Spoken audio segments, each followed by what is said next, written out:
Alright, good afternoon mga katropa. JB Flying Vlog.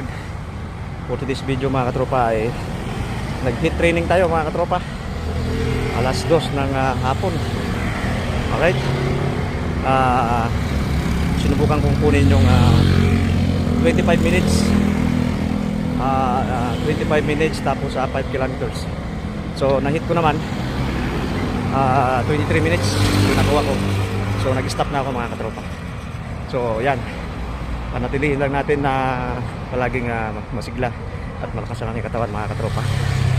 So yun, patuloy lang tayo sa ating pag-exercise mga katropa para malayo tayo sa anumang sakit. Umuulan na, kanina sobrang init, tapos ngayon biglang umulan. Yan, madilim yung paligid mga katropa. So yun, see you my next vlog mga katropa. JB Flying Vlog here. Ingat po lahat.